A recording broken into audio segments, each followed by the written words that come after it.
2019లో సామాజిక మాధ్యమాల్లో ప్రశ్నిస్తున్నాడని చిలకలూరిపేటకు చెందిన టీడీపీ అధ్యక్షుడు పిల్లికోటి అనే వ్యక్తిని 5 రోజుల పాటు చిలకలూరిపేట పోలీస్ స్టేషన్లో పెట్టి చిత్రహింసలకు గురిచేశారని పిల్లికోటి ఆరోపించారు.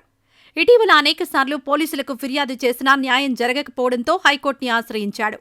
దీంతో మాజీ మంత్రి విడుదల రజనీతో పాటు ఆమె పీఏలు దొడ్డా రామకృష్ణ, ఫణి మరియు అప్పటి సీఐ సూర్యనారాయణలపై కేసు నమోదు చేయాలని హైకోర్టు ఆదేశాలు జారీ చేసింది. 2 వారాల్లోగా కేసు నమోదు చేసి వివరాలు పంపాలని పల్నాడు పోలీసులకు హైకోర్టు ఆదేశాలు జారీ చేసింది. అదే ఇప్పుడు ఎస్పీ దగ్గరికి వెళ్ళి మరలా కంప్లైంట్ ఇచ్చి, సార్ మీరు దయించి నా మీద ఒక్కసారి మీరు చూసి కేసు కట్టాల్సిందిగా చూస్తున్నాం, లేదంటే ఇలాంటి సంఘటనలు ఇంకా ఎన్నో జరుగుతాయి, ఇలాంటి దుర్మార్గులు సొసైటీలో ఉండడానికి వీల్లేదు, వీళ్ళని శిక్షించి మీరు తగు చర్యలు తీసుకొని చట్టబద్ధంగా వ్యవహరించాలని ఎస్పీ గారి దగ్గర విన్నపించుకున్నాను.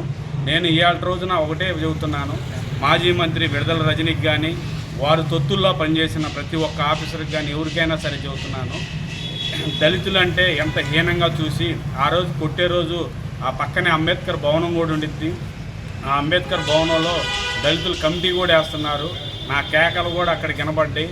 కనీసం కనికరం లేకుండా వీడియో కాల్లో చూస్తూ ఆనందపడి సంబరపడ్డది ఆ రోజున విడుదల రజని. ఈ రోజున పార్టీ పోయేదలికి ఎక్కడో దాక్కొని ఎక్కడో తిరుగుతుంది, మరలా ఇప్పుడు చిల్లరపేటకు వచ్చి ఏదో అడపాదడప పరామర్శలు చేస్తుంది. ఇలాంటి దుర్మార్గులను నమ్మి మోసపోయే కన్నా ఇలాంటి నాయకులను ఎంచుకోకుండా తెలుగుదేశం పార్టీ కూటమి ప్రభుత్వంతో నడుచుకోవాలని ప్రతి ఒక్కరిని పిలిపిస్తూ ఇలాంటి రాక్షసులు సొసైటీలో ఉండడానికి వీల్లేదని హెచ్చరిస్తున్నాం.